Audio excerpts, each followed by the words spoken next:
Our today's lesson is going to be on exponential growth functions.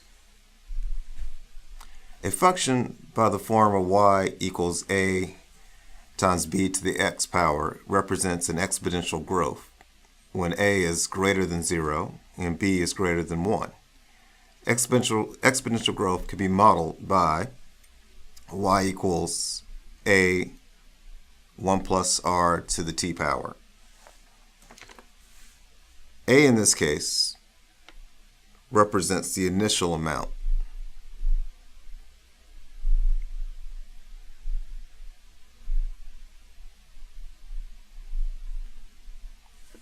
And the base,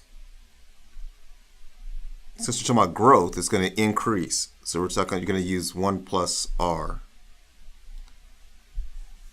And r is the rate. And t represents the time interval.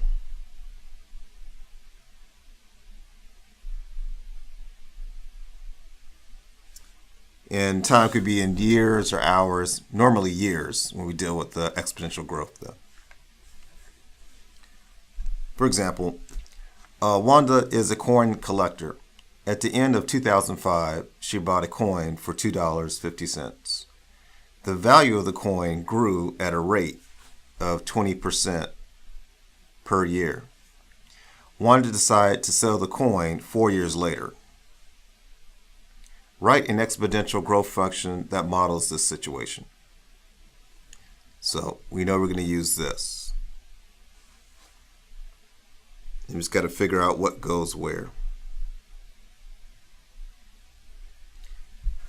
All right. So y represents the total cost of this coin, and a represents the initial amount. So initially she bought that coin for $2.50.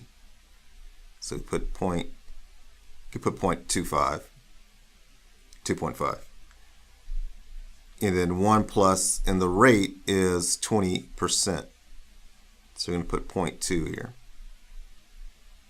and depending on how many years that we're talking about. So I'll just put t for the years.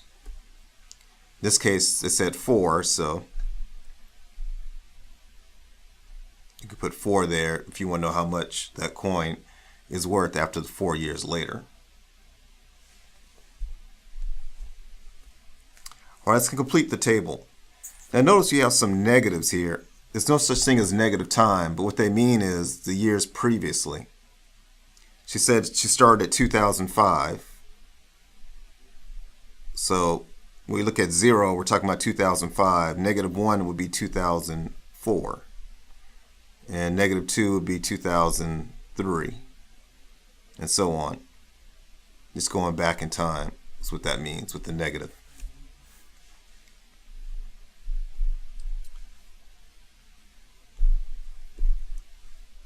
All right, so let's evaluate that. So let's say we start with this. Remember, the amount, initial amount's 2.5 because she paid $2.50 for the coin, and the rate is 20%. But then you have to raise this to the -3. And what you're going to do is evaluate that. And you add that together, this is going to be 1.2. You raise that to the 3rd power, and you're going to multiply by 0.25. All right, always do the exponents first. And when you evaluate this, you're going to wind up getting 1.44. This represents money. So let's say in 2002, that coin was worth $1.44. And you're going to do the same thing with the other values. And you're going to wind up with this.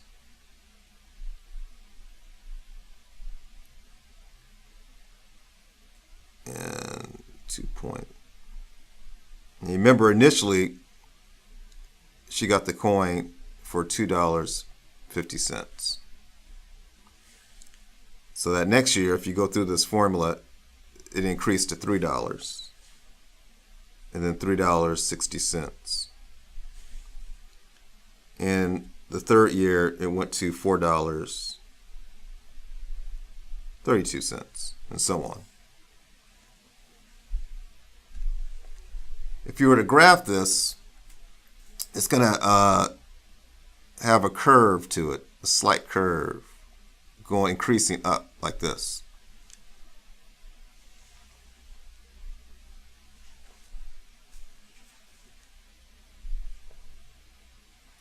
All right, describe the domain and range for this situation. So the domain, recall, was this.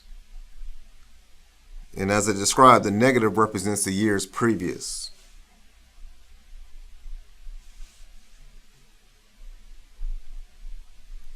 So we're talking about years. In this case, remember it started at 2005. And if you go back, that's 2004. Then we're talking about 2003. And -3 represents how much that coin was worth in 2002. This would be 2006, 2007, and the fourth year would be 2008. The range represents how much the coin increased, or the value of the coin. This is a domain. If we're talking about the range, we're talking about how much the coin increased. So we know it went from 144 before she got the coin. Talking in 2002 was 144, and so on.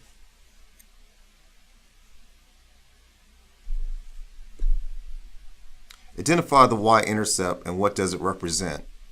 Well, if you look at that chart, you see this number here, this pair here. And this is a y-intercept. What that means is initially she got that coin at $2.50, or initial value of the coin. That's what that means. And if you look at the graph, it's going to go through 0, 2.5.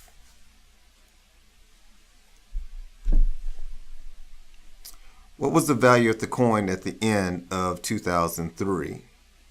What was the value when she sold the coin? Well, 2003,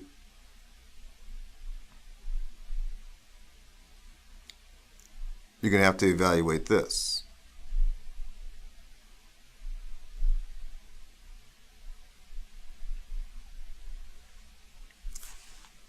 Remember, she started at 2005. So that'll be the initial.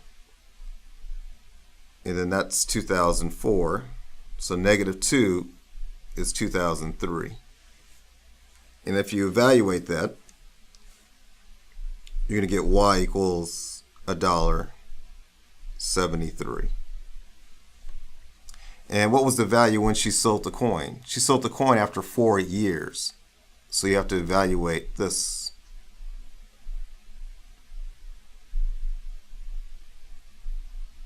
To the fourth. So if you evaluate that, you're going to wind up getting 5.18. That's $5.18. Okay, I have one more example.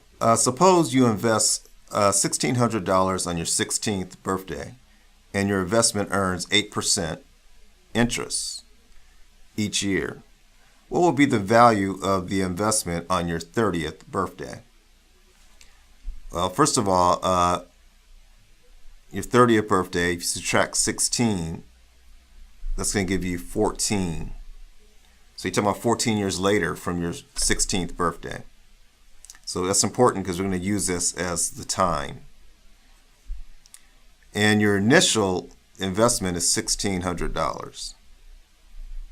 So you got y equals 1,600. And 1 plus, and our rate is 8%.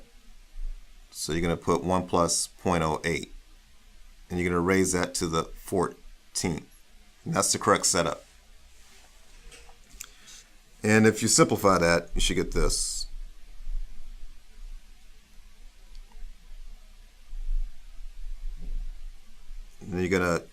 You can get a calculator to figure out 1.08. Multiply that to itself 14 times. It's going to be roughly 2.937. You're going to multiply that by 1600. So when you do that, you're going to get this amount, 4,699.51. So that investment would be $4,000, 699.51. This concludes our lesson for today.